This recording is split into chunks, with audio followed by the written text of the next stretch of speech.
Hey, so you're watching Popcorn for Dinner? That's what this is called. That's what that is. I don't want to put the full thing in the title because I don't want to make my videos any more confusing with only two people watching this, as is, and they're me. The people are me.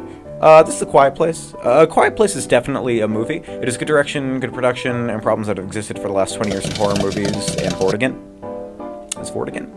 Well, Ford again. A Quiet Place is a sandbox. It has a setup that lends itself to cool sequences, and that's what it does. It quickly and effectively establishes the world, the rules, and the monster, but then the movie sort of rushes to start playing with its toys and leaves the characters in the dust. There's only really like one arc in the movie, and it's not super enthralling. Like, the movie is about raising a kid in a cruel world and coping with loss.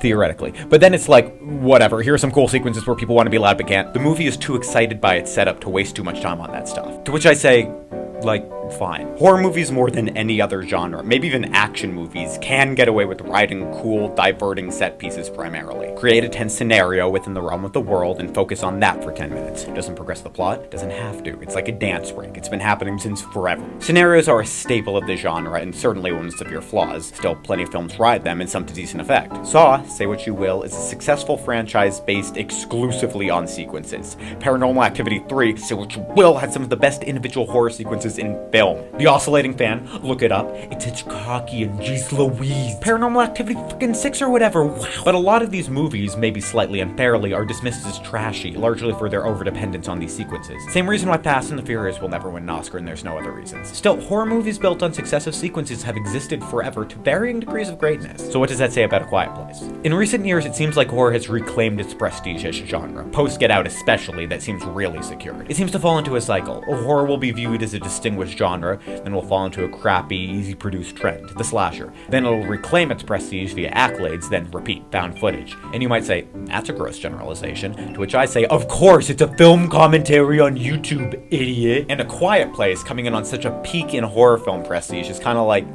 in the middle. It certainly has the aesthetic down. I mean, there are two kinds of movies, real movies and fake movies. If you know, you know. And you watch the trailer and you're like, well, yeah, that's a real movie. It's subtle, it has themes, even if it doesn't follow through on them all.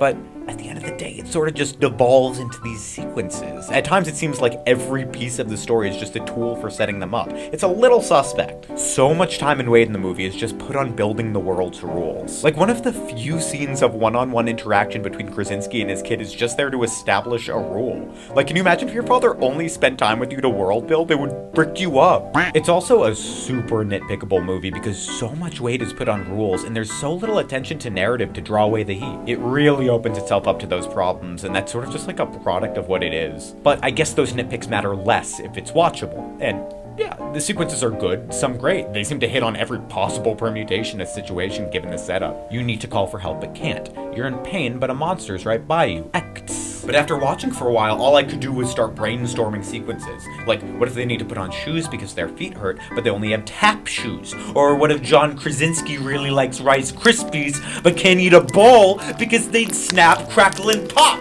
They don't even address this in the film. The list goes on. Basically, A Quiet Place isn't good. It's good, but not good. Though, in a time of high-profile horror, it is reassuring to know that even old problems can be made exciting. But they're still here to stay. And you gotta talk deep and serious at the end of a video essay. It's not a video essay. You shut up, Mom. You don't know me.